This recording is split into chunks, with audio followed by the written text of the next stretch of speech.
Good morning and welcome. I'm Chris Johnson, your prayer practitioner in service today, and I'd like to invite you to pray with me. As we fully arrive in this place, relaxed, settled in, and open our hearts and our minds and our souls to the presence of Spirit. Spirit is in this place. It's within the walls, it's within the building, but it's mostly within each heart who has come here today. Meister Eckhart said the longing for God is God. And so we come together in beloved community to continue our search for God together, knowing that as we do so, we go deeper, we go farther, and Spirit is revealed in new and powerful ways. So that is what this Taizé service this morning is about. It's about contacting that Spirit within us, that Spirit that's all around us, and that Spirit that knows our soul intimately.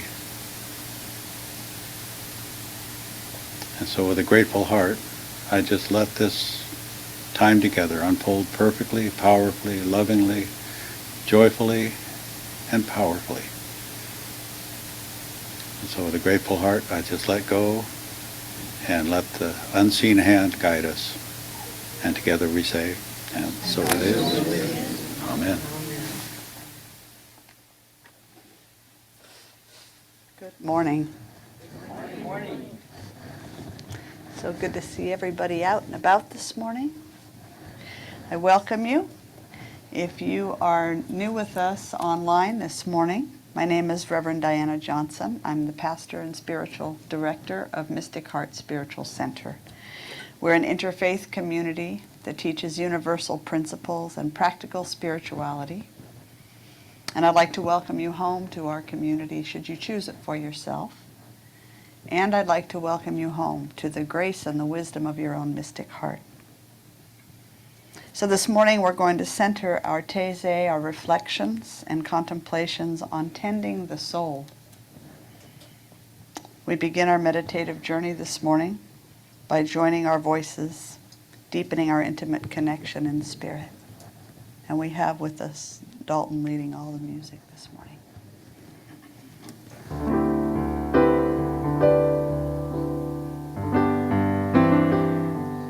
Welcome home to your mystic heart. Lay aside whatever came before. Let your own intuition start to guide you through heaven's door. Welcome home to your mystic heart. Lay aside whatever came before.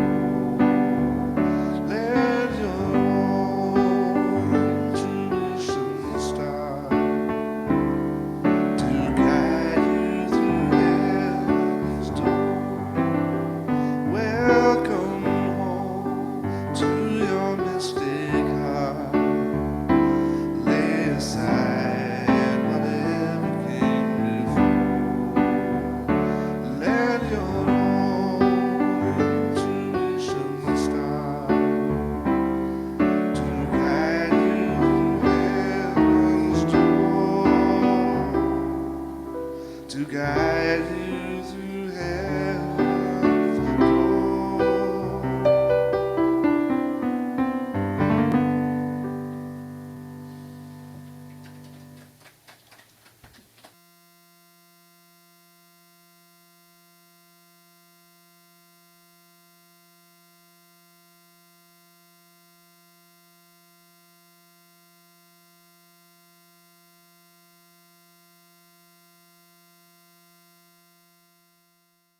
Are we listening for intuitive guidance in our daily lives?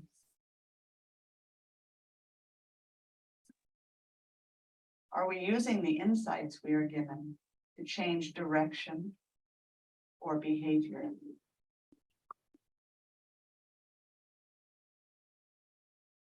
It is so easy to allow ourselves to be distracted from the inner life. Every moment offers opportunities to place our focus elsewhere. We can become so busy with the doing that we lose track of the being. While I believe that we are here to do things, to grow our human capacities, improve our relationships, care for our material surroundings, and serve others, what matters is our state of being as we do these things.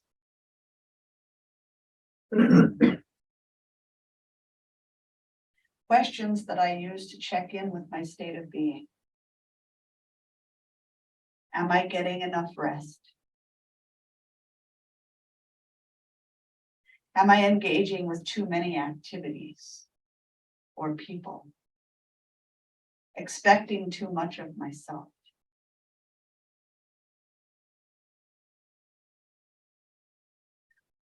What is my motivation for doing the things I do?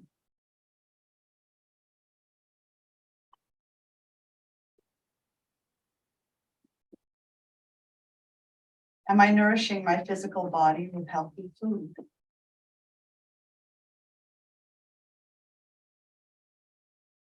Do I honor my body with healthy movement each day?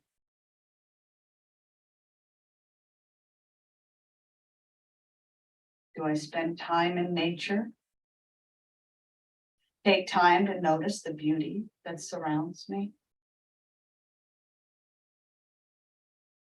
In short, how am I feeling about what I am doing and who I am being?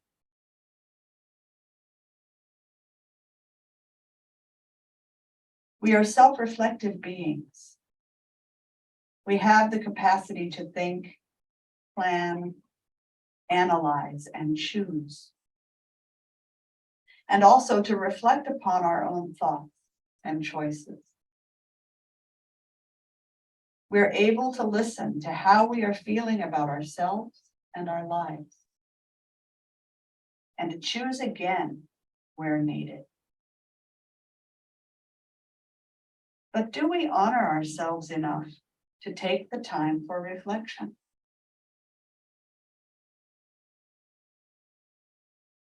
We have the capacity to ask for guidance from life itself, from Great Spirit, from the infinite intelligence of the universe, and to listen for answers. But do we slow down long enough, become humble in our asking, and listen for a higher wisdom than our own? This is tending the soul.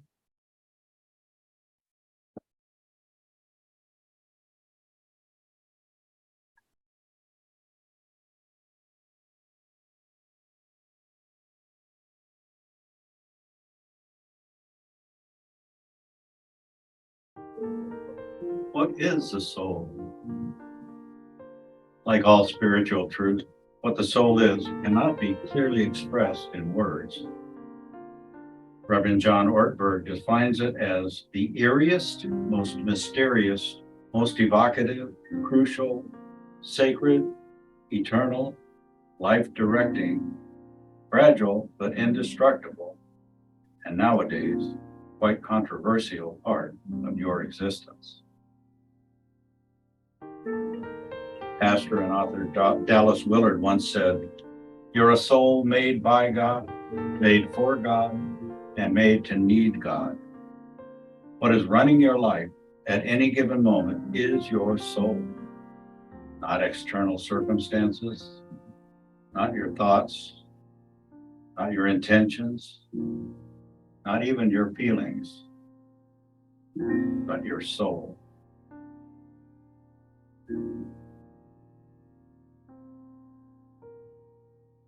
The soul will tell us what it needs if we listen. But how do we contact it?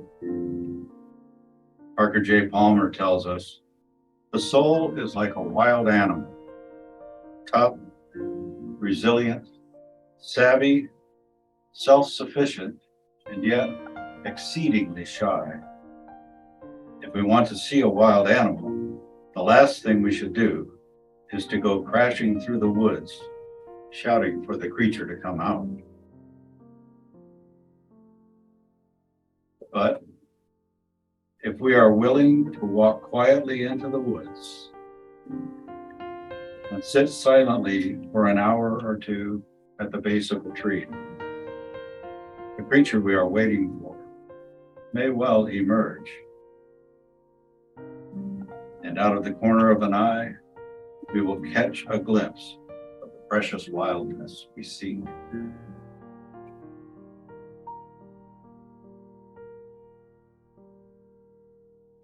As we share these moments of sacred silence, let us enter the forest within and sit at the base of a tree in quiet anticipation, ever alert, never grasping, and our shy soul will reveal itself to us.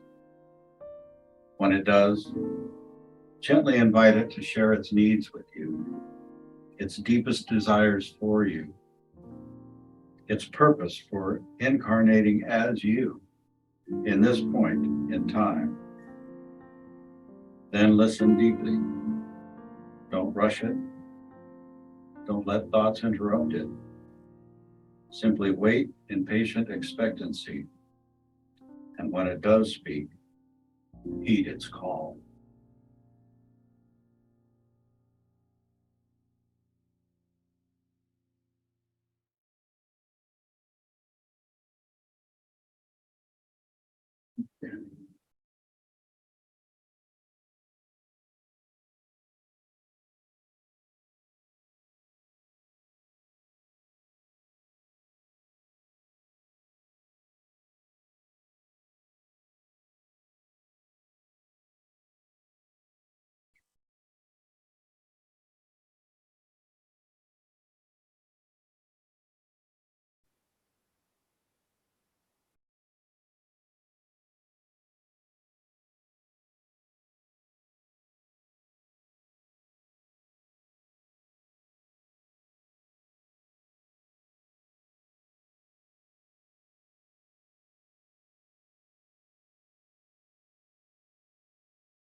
allowing the music to guide us gently out of the forest, back into the here and now. We give thanks for this time of blessed communion with our soul, immersed in the love and support of our beloved community. We accept our newfound insights with profound gratitude.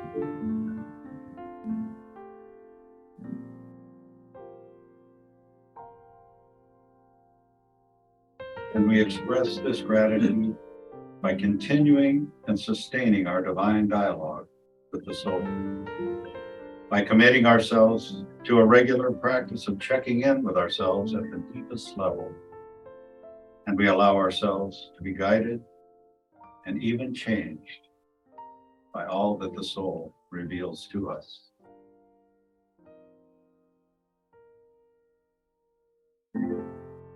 As Taizé continues, we open our heart, our mind, and our soul to ever greater inspiration and to Reverend Diana's encouragement.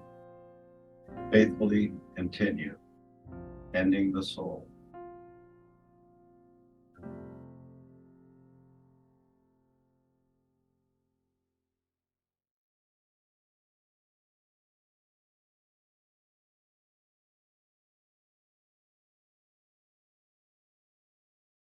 The soul is our unique expression of the divine in human form.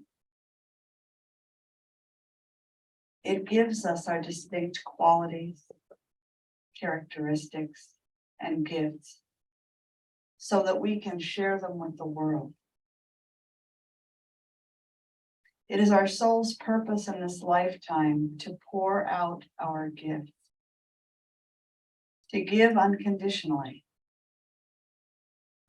to live wholeheartedly.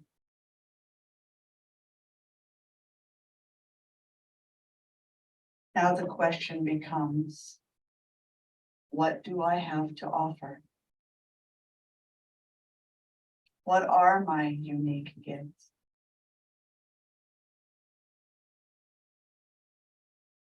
How will my self-givingness take form in the world?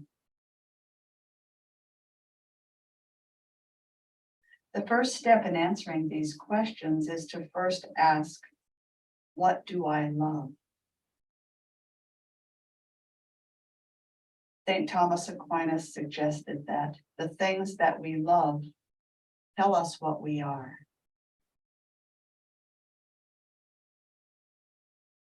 Where we are full-hearted in our lives, we are deeply engaged, responsible, reliable, and committed.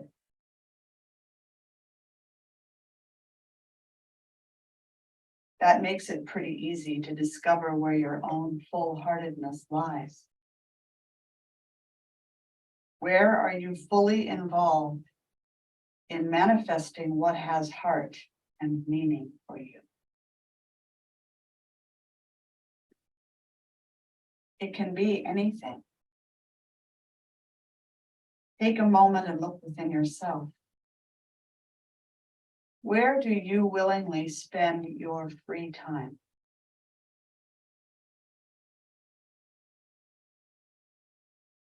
What kinds of activities make time disappear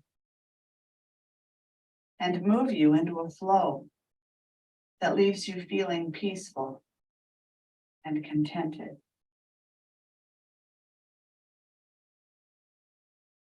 I would bet that each of us can name at least one or two things that bring a sense of wholehearted or full-hearted living. These are ways of tending the soul.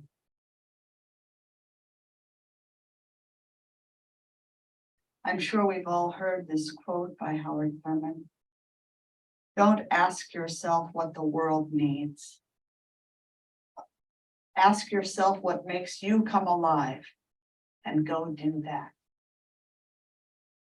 Because what the world needs is people who have come alive. So what is it that makes you come alive?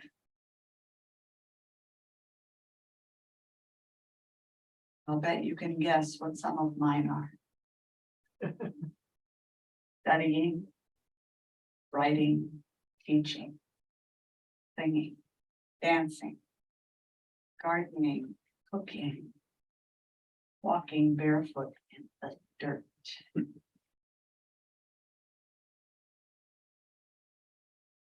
Next question. How much of your time do you give to these pursuits, to these activities? Is it enough?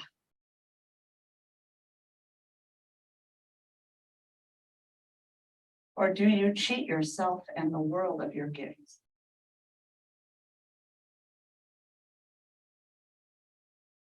How are you doing with tending the soul?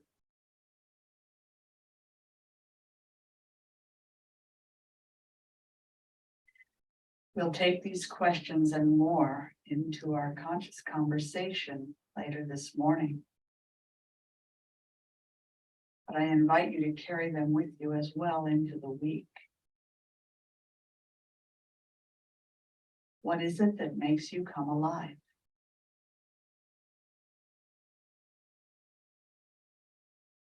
Do you give enough time to these pursuits?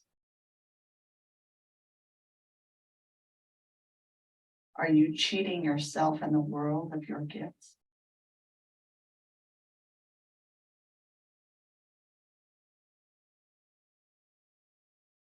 Take a moment to close our Taizé in prayer. Join me in knowing that right here in this holy moment, I am tending my soul. I am taking the time to remember who and whose I am. To remember that there is one source, one life, and that I am an integral part of that one. I am here on purpose. A perfect expression of the divine. Uniquely made so that my soul might continue along its amazing journey. And so that I might share my gifts with other souls that cross my path. This life is so much bigger than we realize. There is so much more going on than our human senses can perceive. So I choose to consciously place my faith in the goodness of life, in the perfection of all that is unfolding, and in the grace of the one I call God. As I make this conscious choice from a place of spiritual power and authority, my life reflects goodness back to me. I have absolute faith that my powerful word is creative and is moving into form and experience right here and right now for each one listening.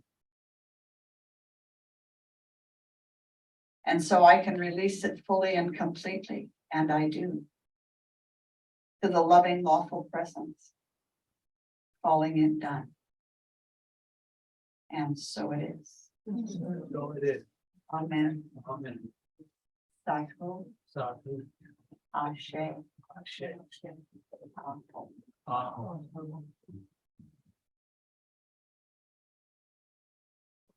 Coming back into our space, we open our eyes as we feel ready. We open our hearts, look around.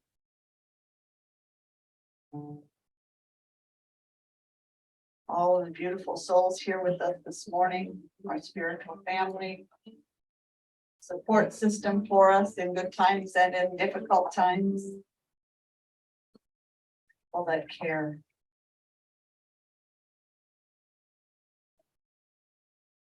So as we close our Taizé this morning, we offer the opportunity for you to share of your financial abundance and good in the world with us to support the work that we're doing in the world. Our work is growing and expanding by leaps and bounds right now. So if you choose to share with us, if you're online, you can go to mysticheart.org, find a donate button or a mailing address. And for every gift that is offered to Mystic Heart, we give deep and profound thanks, whether it is a financial gift or your gift of love and support, your gifts of time, do so many things to help support the community. None of it is unnoticed. All of it is appreciated. We say thank you. Say thank you for every gift given this day and every day. Thank you for the one life, the one spirit that bears all gifts and that receives all gifts. And so it is. So as we prepare to do our closing song, I just remind you that our donations today, if you stay for lunch or any of your coffee donations are going to Farmer's Footprint. And we have plants again, still, I have to empty my greenhouse by my vacation time. So here they are. So I've added some bush beans and some squashes and some different things that are ready. So feel free if you want plants to take them. And we'll go ahead and do our. Oh, may your soul always. Sorry, I didn't put this song on his list. Okay.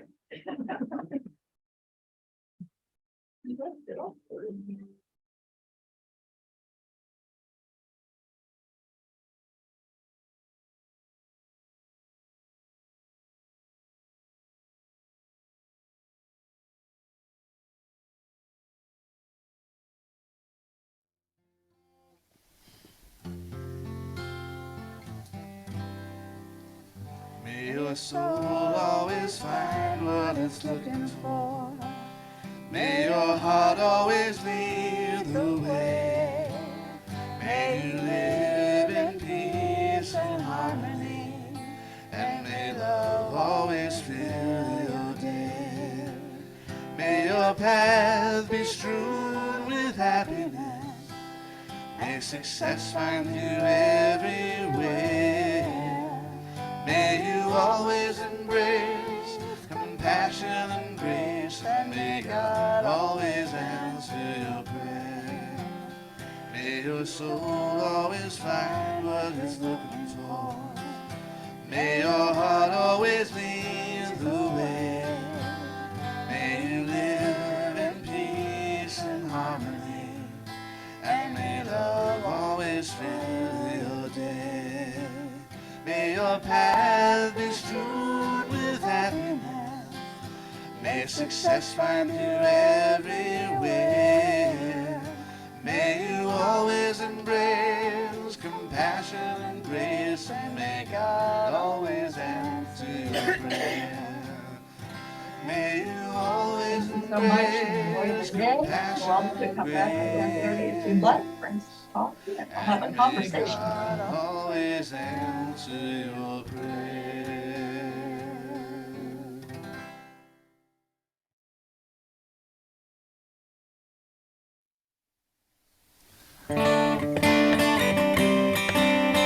All right, conversation implies participation, right? And there's only one of me, so I'm going to need your help. I'm going to need you to stand up if you feel comfortable doing so. Stretch on out, there's plenty of room. Establish some space around yourself. Sing along with me now. Welcome to Mystic Heart. Join the celebration. Lift your voice and sing your part. Make this affirmation.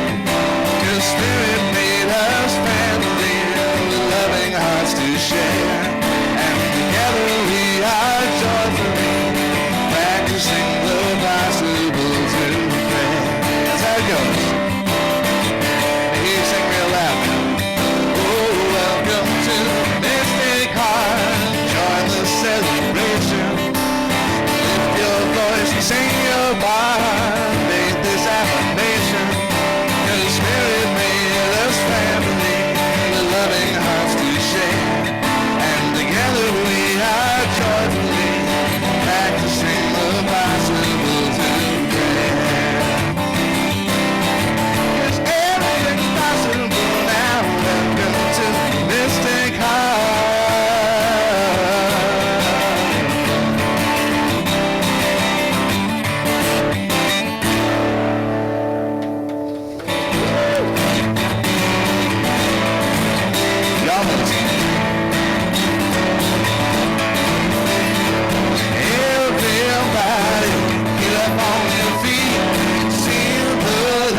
Get up on your feet, see the light. Everybody leave.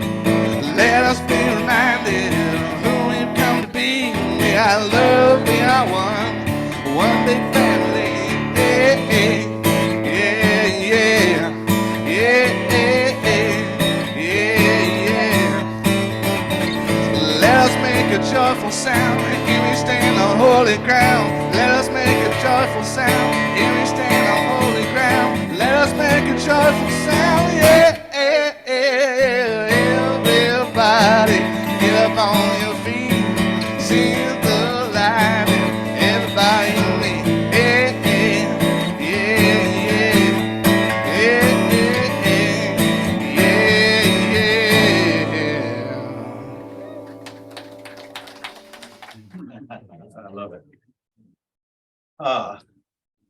Please join me in our reopening prayer as we know together that Spirit has given us this amazingly beautiful day and this blessed time together in which we join in beloved community as we nourish our soul in all ways spiritual.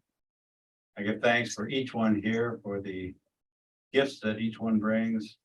I know that everyone participates in the perfect manner, sharing what they have to share, receiving what they came here to receive.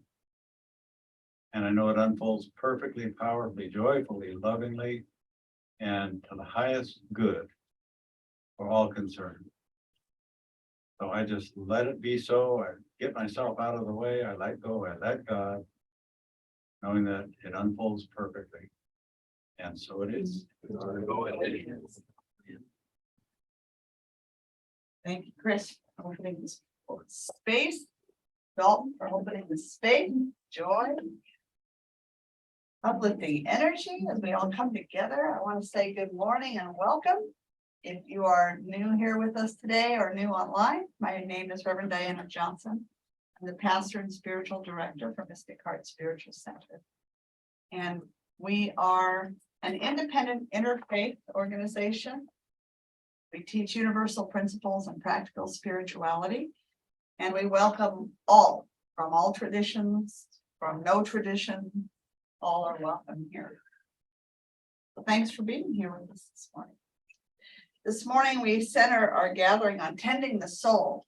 We began that journey in Taizé, and we're going to continue it in our conversation today. But before we jump into our conversation, we're going to invite the felt presence of spirit, as if we're not already feeling it from all that music, that prayer.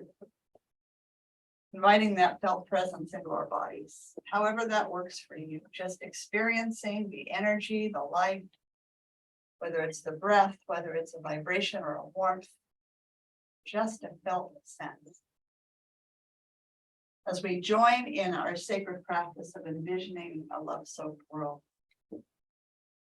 where all humans are embodying and living from peace, from joy, from abundance, from generosity and justice and freedom, as living principles that guide our lives. Practicing kindness and compassion, honoring and caring for one another and for our sacred mother. We're creating a world where all needs are met, where all beings have plenty of nourishing food, safety of a warm and comfortable home, where mental and physical health, education, and healthy relationships are ensured by social systems grounded in wellness and wholeness. Yes. Yes. Where right livelihood, creative contribution, and a sense of belonging are accepted as gifts of the spirit and are enjoyed by all. A world in which all beings are valued and respected for their inherent goodness and light. Where the peace we cultivate within us shows up around us as a world free of hatred or violence. Amen. We're creating a world that knows no greed, where there is absolute abundance in having enough, where every being deserves and receives all that is needed for a full and rich and contented life. By the power of our collective intention, we are writing a new story. We create a world that works for all beings.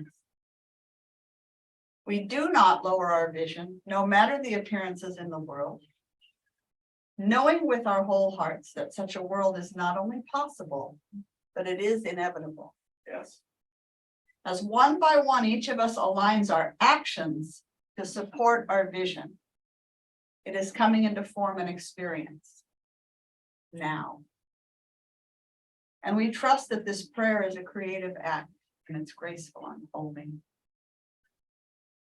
We open our hearts, we open our doors, we open our arms in radical welcome, erasing all lines of apparent separation.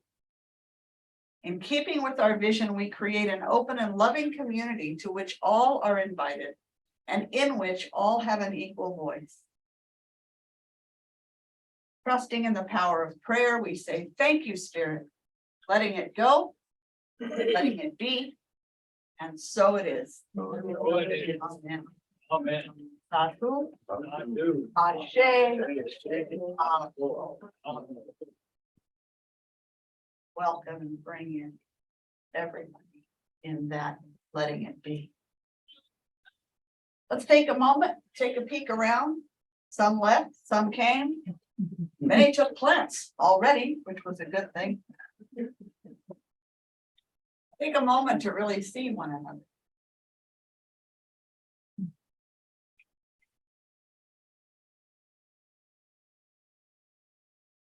Feels good to be seen.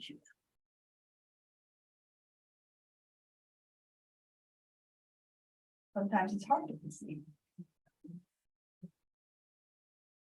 So if you were with us at Taizé this morning, you know that we've been looking at tending the soul. And for those who weren't here, we defined the soul as the immaterial aspect or the spirit that animates the human form, that takes human form and lives as human form. The invisible, immeasurable essence that makes us who we are. We contemplated the belief that exists in many traditions that each soul is on a journey, that it travels from lifetime to lifetime, taking form again and again, adapting and changing and growing by its experience. That the soul's development is responsible for the inherent qualities that we bring with us at birth. No two babies are the same. We all come here with some things in place. We looked at this idea that maybe the soul is following along a continuum of spiritual development, coming to know itself more and more as the divinity that it is as it goes. Some would say coming that closer and closer to its source, closer and closer to God. We reflected on our individuality and the unique gifts that each one of us bring. And the idea that maybe we're given these gifts because we're meant to offer them in the world. That's what they're for. And I shared a favorite quote by Howard Thurman that I never get tired of, so I'm going to quote it again here. Don't ask yourself what the world needs. Ask yourself what makes you come alive and go do that. Because what the world needs is people who have come alive. So I'd like to use that as a springboard for our conversation this morning. What is it that makes you come alive?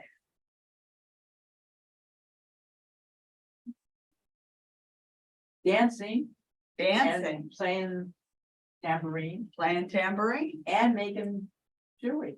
making jewelry. All That's right, my passion. beautiful. Music in all of its forms. Music, all of its forms. Beauty of nature. Beauty of nature. Family and friends. Family and friends. Garden green and growing. Garden green and growing. Early morning walks. Early morning walks.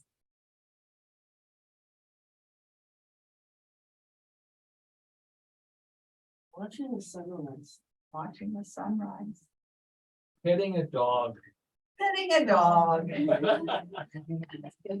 I know there's more than one of you in here for petting a dog. Petting a cat. Petting a cat. Yay. Right. Better hide. Serving others, Serving others, when you're making a difference. knowing you're making a difference. An awareness of God's deep presence. Awareness of God's deep presence.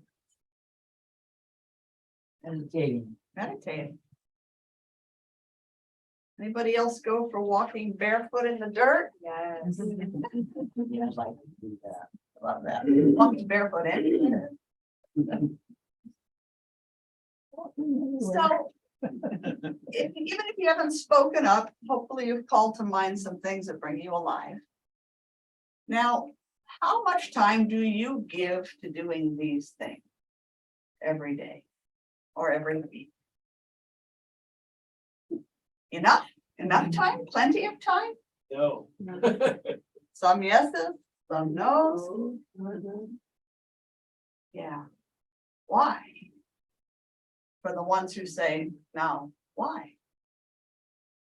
Busyness. Busyness, Distractions. distraction, Question. exhaustion. Yeah.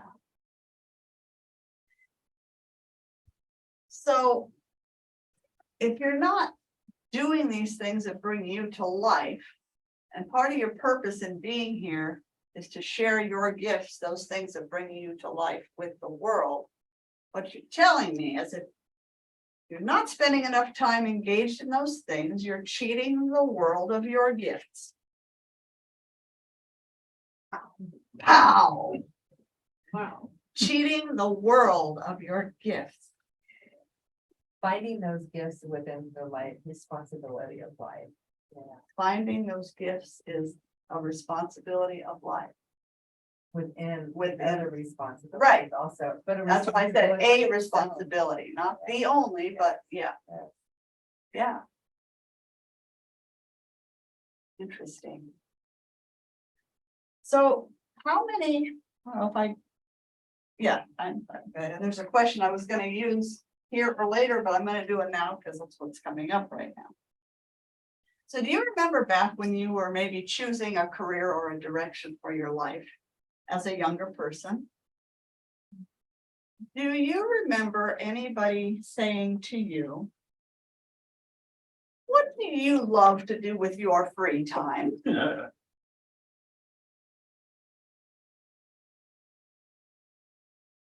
You mean that wasn't a high school or college counselor question that came to you?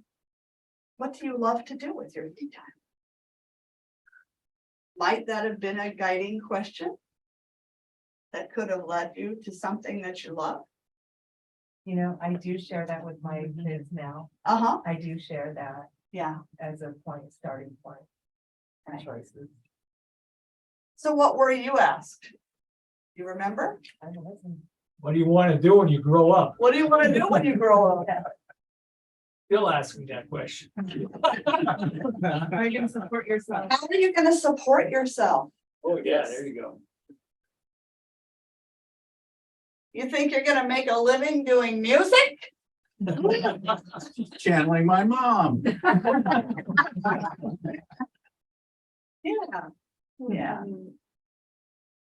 So, My cousin did, they went that route, and now he sent me a CD and made a There you CD, and he go. said, I'm still making my music, even though I'm not in the band now. right, Just keep going. You get good grades in this subject, though, therefore you should maybe do that. oh, you get Yeah. good grades in this subject, therefore you should be whatever.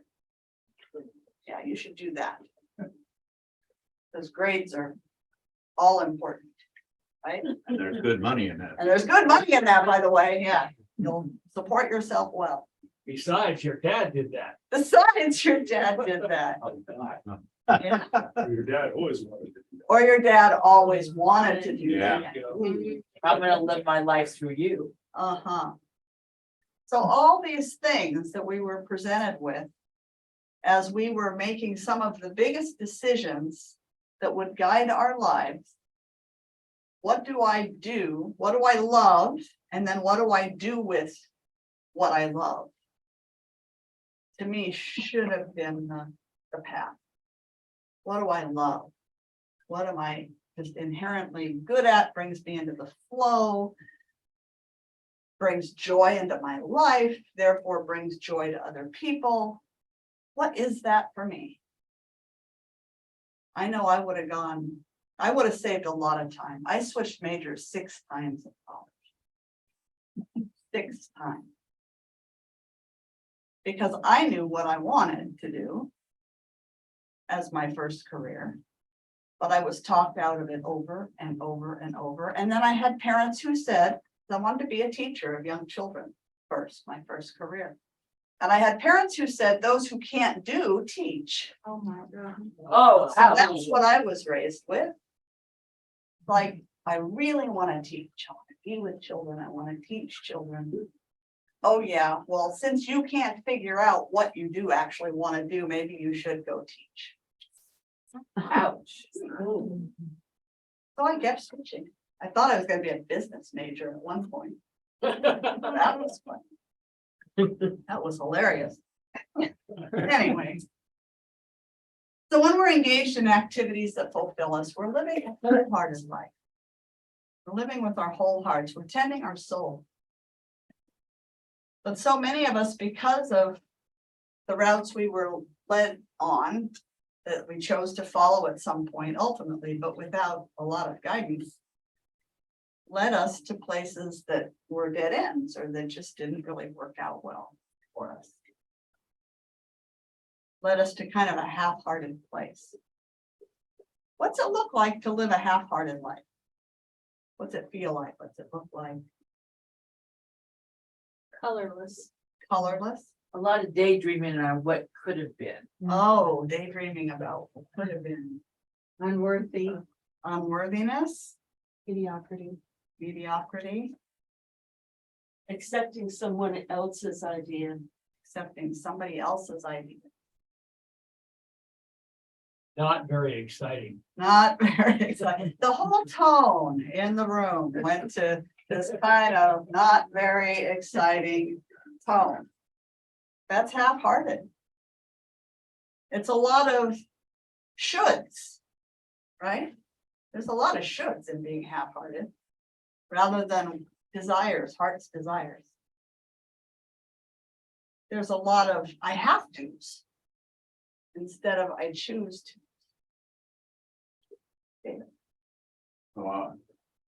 When I was faced with that question, I went out, studied people, had careers that were joyful and couldn't be any happier to get up in the morning and do what they did. And it come to find out, they never went to work. Yeah, you're never working. No. You love what you're doing, That's it. Yeah. That's where you're full. right? Yep, that's my clue. When I start to feel like I'm getting up and going to work, I'm doing too much, flat doing too much. That's all. Because I love what I do. But I do too much of it sometimes. So that's what my tese was about. I was talking to myself this morning and letting all of you hear. I thought you wrote it for me.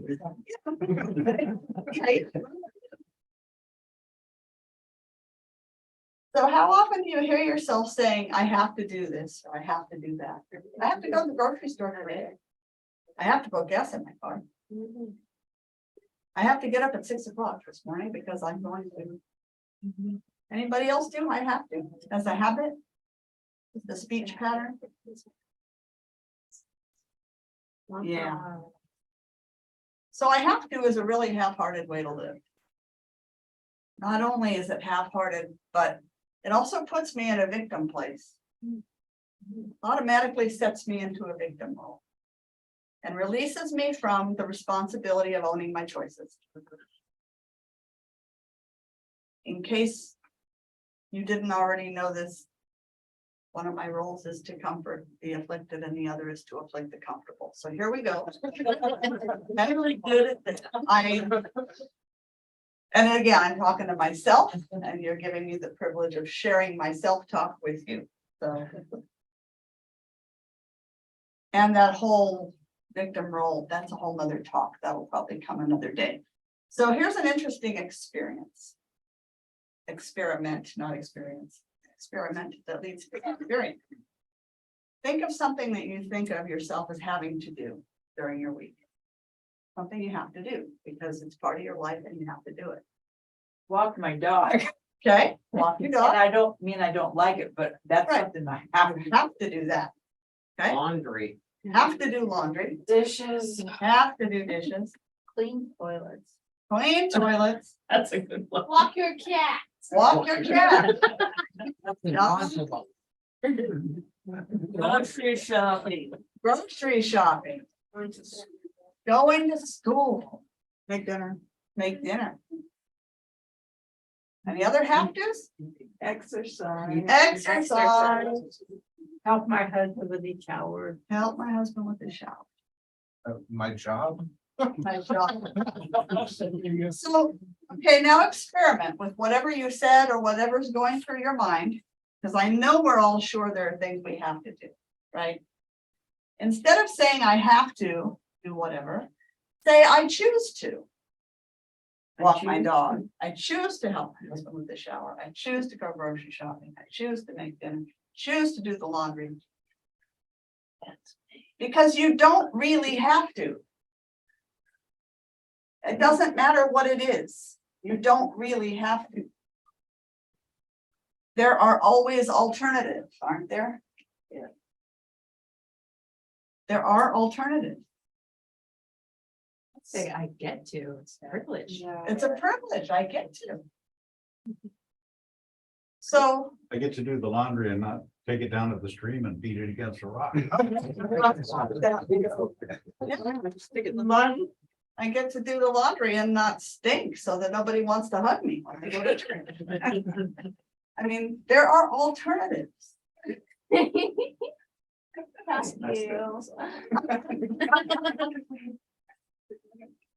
So you choose to grocery shop because you don't want what?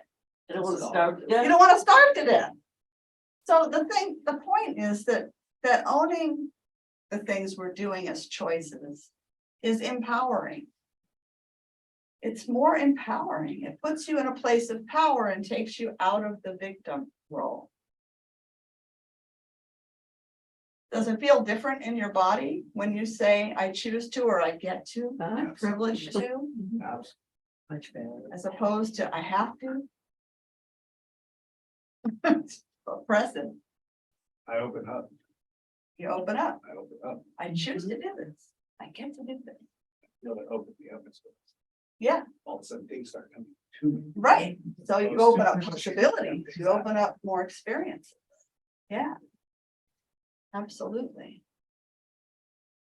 So it's a sign of emotional and spiritual maturity to consciously own the choices we make.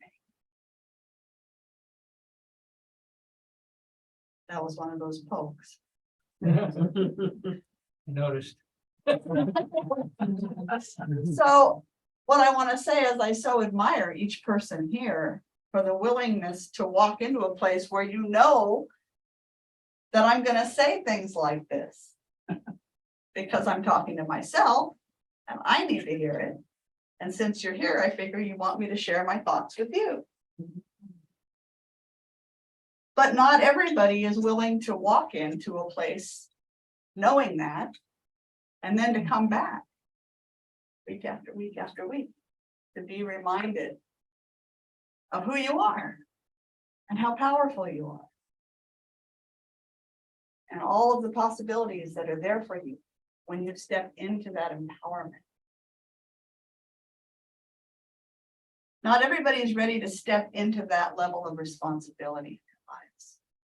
Responsibility, the ability to respond rather than react, rather than to act out of habitual patterns, habit patterns. Okay, I'm going to shift to another way of tending the soul. Pivot. More questions for you. What effect does the experience of beauty have on your life? What, I didn't hear. What effect does beauty have on your life? It makes me happy when I go out, walk my dog, which I love doing. I look at the trees blooming or whatever they're doing, and I always go, they're beautiful and they're here for me. All right, so it's very uplifting. It makes you happy. Yeah. Anybody else? Very connecting. Connecting with what? The universe. The universe? I see beyond myself. And Okay. kind of see the world as it is, nature as it is. All right, seeing nature as it is, seeing the world as bigger than yourself. Freeing. Freeing, Makes me happy to be alive. happy to be alive. Brings you out of, big word, being insular. Oh, brings you out of being insular And or isolated. in places like Yosemite or the redwood forest, it also evokes awe and wonder and It invokes awe. Wonder. Like seeing really beautiful art or something will bring out like curiosity and imagination and creativity. Brings like out curiosity, imagination, creativity, And tears. and tears. Oh, yeah. Holy water. Right? Holy water. Yeah. I'd like to share a short selection again from Secrets of the Lost Mode of Prayer. Oh, I love that. Yeah, get it's a pretty awesome book.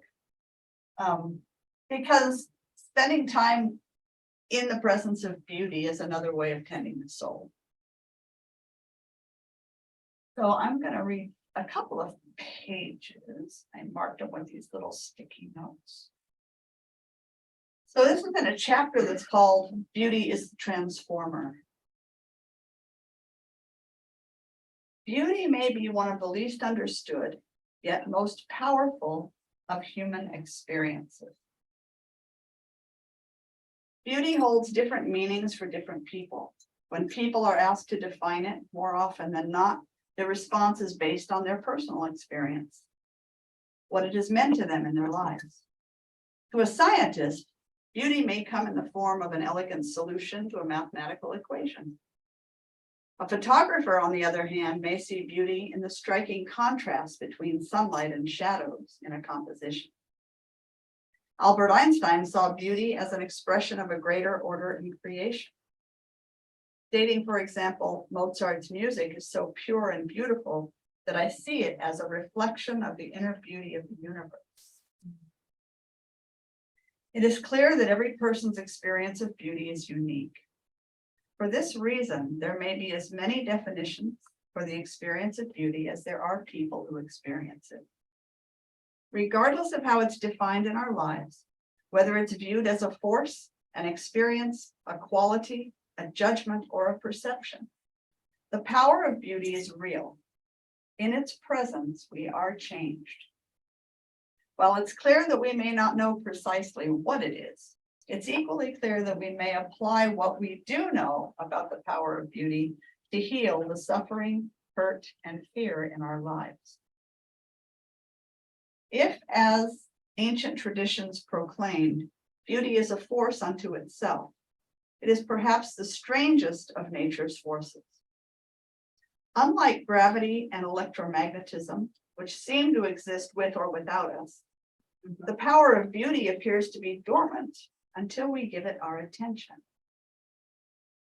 While it may very well have the power to change our world, that power is asleep until it's awakened. and we are the only ones who can awaken it. As the only form of life with the power to experience beauty, as far as we know, it is awakened only when we acknowledge it in our lives. From this perspective, beauty is more than the things that are pleasing to our eyes. It is an experience of heart, mind, and soul. Beauty comes from our willingness to see the perfection in what we often call the imperfections of life. While the betrayal of a confidence, for example, may shock us initially, some of that shock may disappear when we consider that we in turn have betrayed others in different ways at other times. The beauty in this instance is in the balance of such experiences coming back to us, sometimes in ways we would least expect. To find the beauty in each experience, perhaps our role is less about creating it and more about recognizing that it's already here. Beauty is always present in all things. It may be found even in places where we believe that beauty could never exist.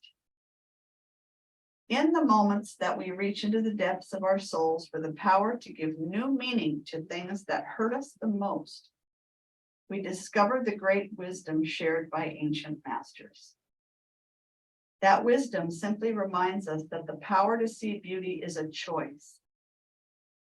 The choice before us in each moment of every day is to consider only what we're shown in the moment on its own merits without comparing one experience to another. This is how we plant the seeds in our awareness that become the attractors, inviting greater beauty into our lives. It is only when we compare our actual experience to an idea of what we believe beauty should look like that we're capable of seeing anything other than the beauty of the moment. In the Navajo tradition, we're reminded of this principle in the simple phrase, the beauty upon which you base your life. We each create our own standard by which we measure the beauty in our lives. What is your yardstick for beauty?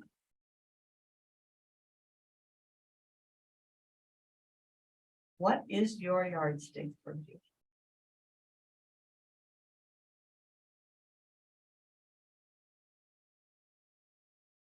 What makes something beautiful in your eyes, in your view?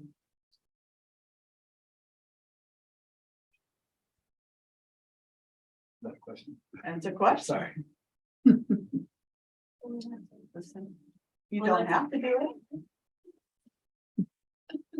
When I can walk into a space and know that God is here. Okay, walking into a space knowing God is here. Smart. Well, the word that came to mind first is balance, Balance, order, order, when I guess I may not be expecting that in life. Right. And that's there, and I guess presence. Okay. Because that's really a unusual, it's not an expectation that there be order, balance, okay. real meaning, but when that comes through and I see it that way, Mhm. it's very beautiful. Beautiful. Right, order, and Harmony, balance, harmony. harmony, Something I've been challenged with a little bit lately. It's, I want to say effort. effort. Interesting, right? Uh-huh. But with the AI being what it is now and pretty beautiful pictures coming out of it, Mhm. it's hard for me to recognize that it's valuable still though. It might be pretty, but I don't know that I see it as beauty. Uh-huh, So it's just something I've been working okay. Authenticity. with. Well, yeah. Authenticity. I would say unexpected contrast is often beautiful. Unexpected contrast. I know that I'm in the presence of beauty because I feel soft and open. Okay, so feeling soft and open points toward the presence of beauty.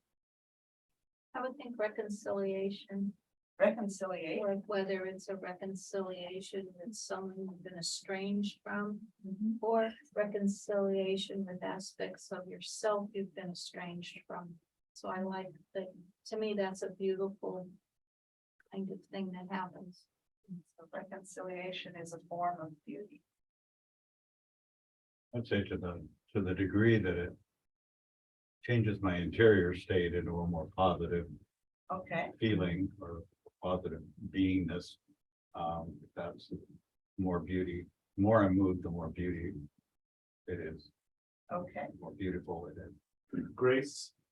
grace. So sometimes we say someone we think is gracious, and I think we recognize that as It's a form of beauty.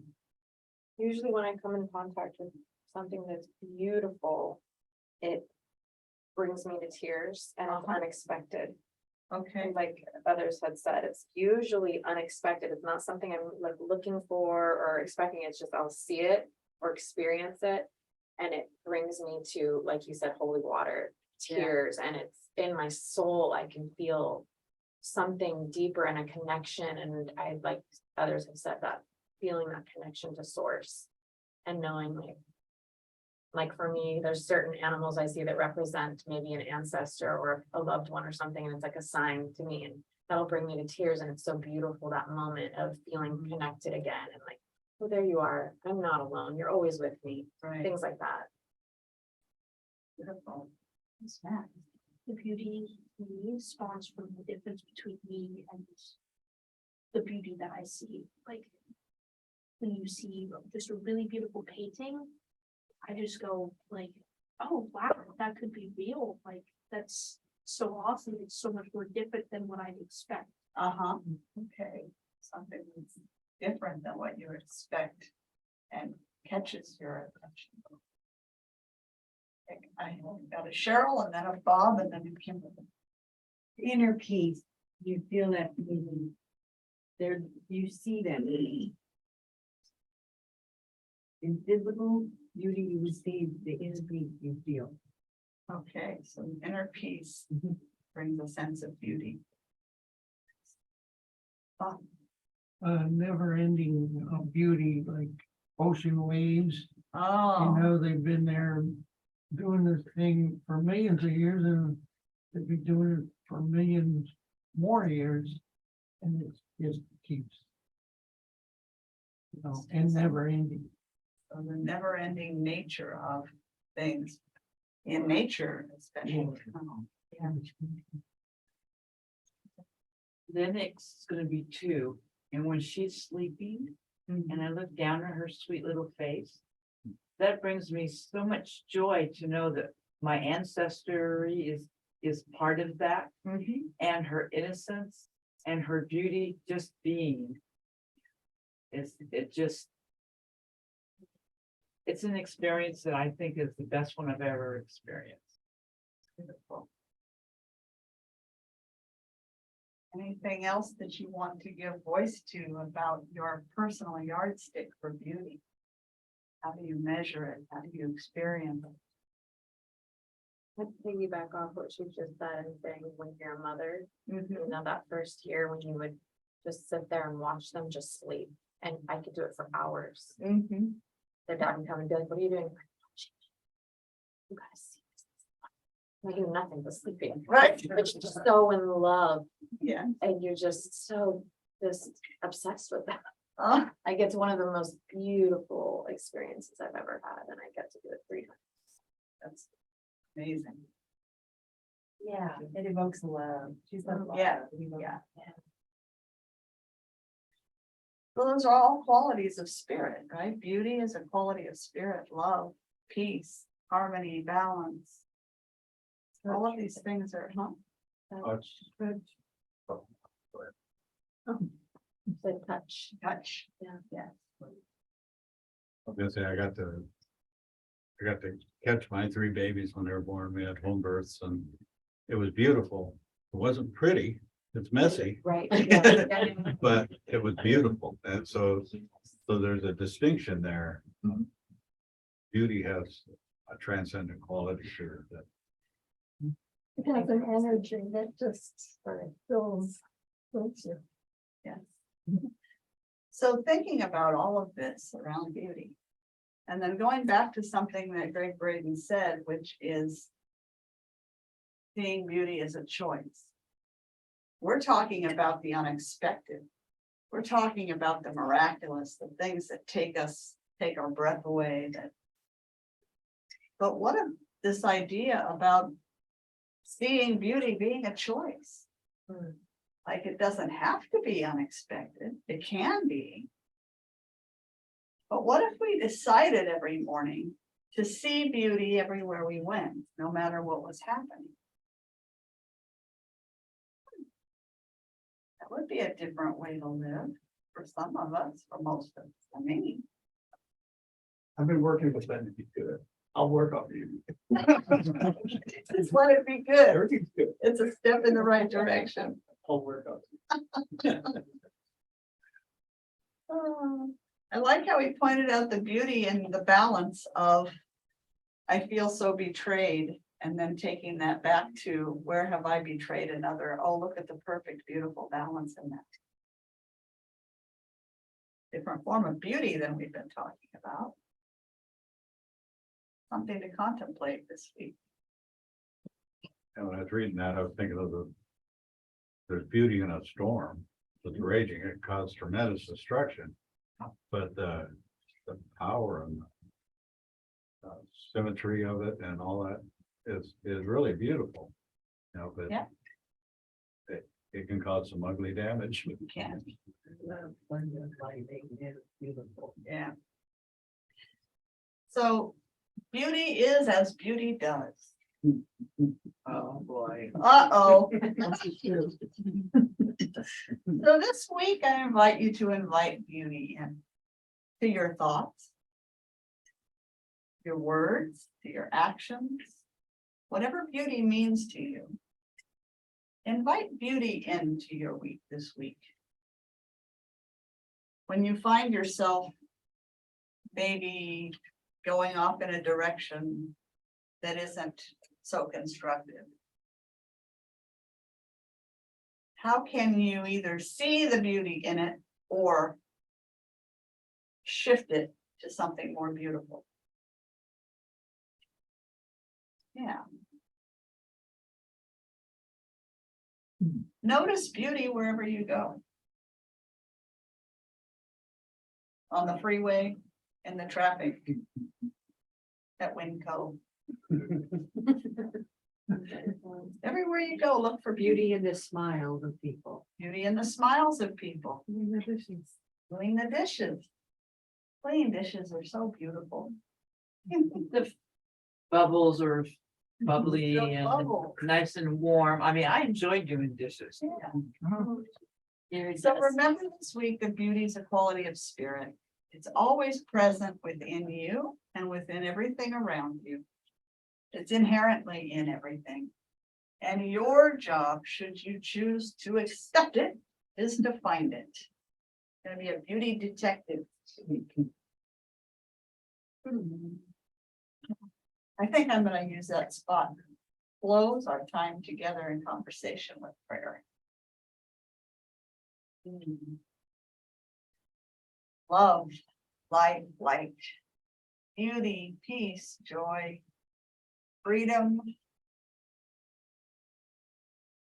All qualities, some of the inherent qualities of spirit, of the one source. Right here and right now, I acknowledge and accept these divine qualities as part of my human expression. I call them forth to shine light into every area of my life. In every moment, I remember who I am and why I'm here. To offer my gifts to the world. To play my part in the dance of life with authenticity and integrity. As I move into this week, I ask for guidance. What is mine to do? What is my greatest contribution to make in any given moment? I listen. I receive. and I act accordingly. I come into greater and greater alignment with the truth of who I came here to be.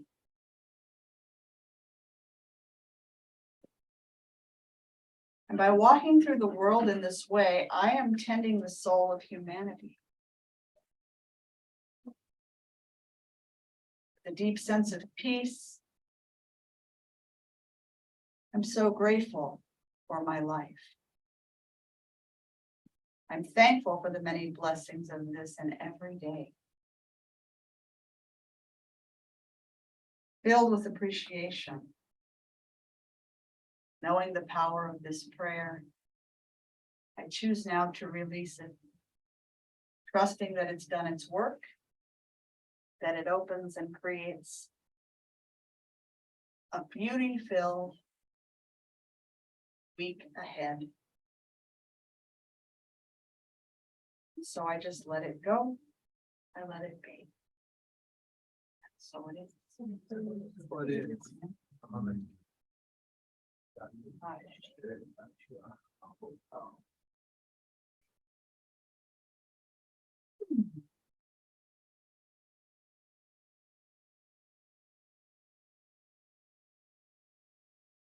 Too much more. So I think I'm gonna go right to the offertory.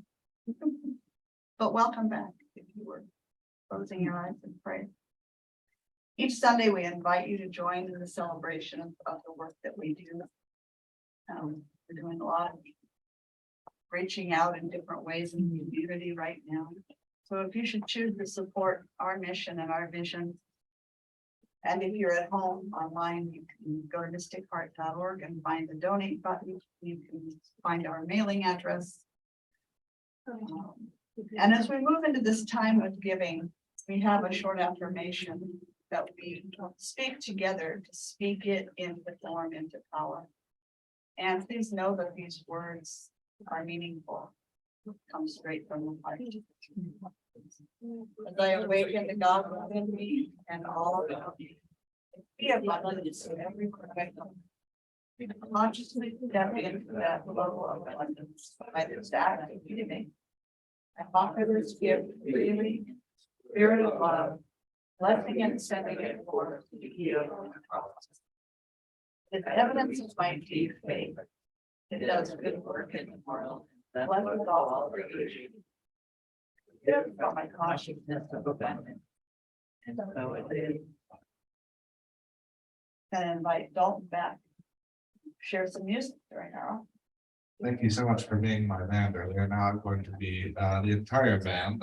I've played a few instruments and sung a few parts and stuff, and that's what you'll hear as I sing along for you this morning.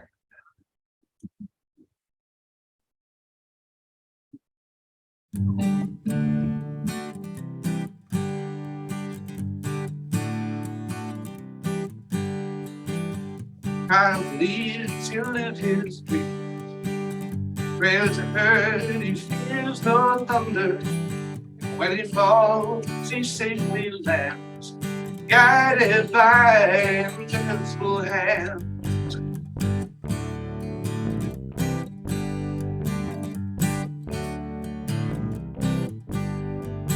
When a mother cries, she hides her tears. Said the Lord provides, but she can't help wonder. Give a child what his heart in there. Oh, invincible hands. Lost in the darkness, we are lifted by love. Whisper, and somebody hears. And if we dare to make that leap of faith, somehow the bridge appears. Silent storm knocks me down, and the time and tide they pull me under. I stand again on these shifting sands, held by invincible hands. Oh, invincible hands. Oh, invincible hands. Oh, invincible hands. Oh, invincible hands. Lost in the darkness, we are lit by love. Whispering somebody, and if we dare to make that leap Hey, somehow brings a peace. You live in dream. There's a bird who feels the thunder.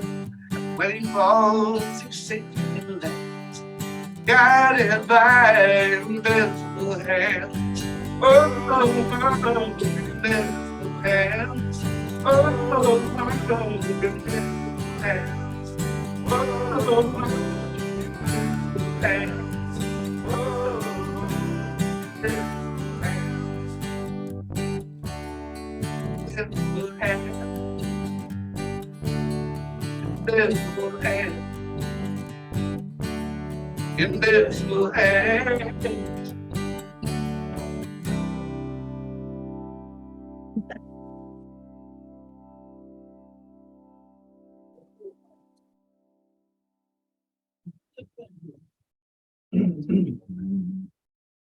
So we give thanks for these gifts.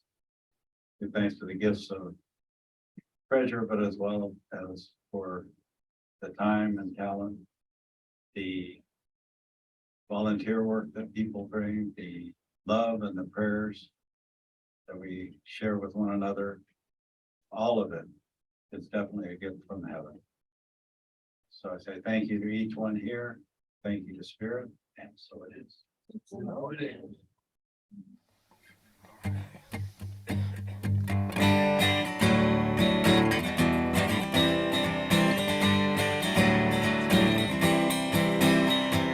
All together, hand in hand, to see the light, we take a stand. We are changing. The whole new life for you and me.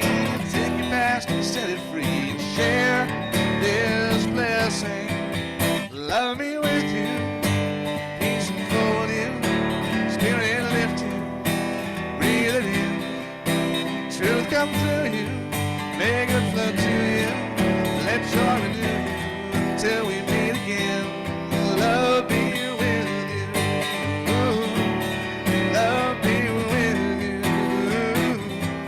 Love be with you. Love be with you. Love be with you. Why don't you stand on now? It's the last thing of the day. Sing along with me now. All together, hand in hand, we see the light, we take a stand. We are changing. A whole new life for you and me. Take your past and set it free. And share this blessing. Love me with you. Peace unfold you. Spirit lift you. Breathe it in. Truth come through you. Make it flow to you. Let joy renew you until we meet again. Love be with you. Love be with you. Love be with you. Love be with you. Love be with you. Love be with you. Love be with you. Love be with you. Love be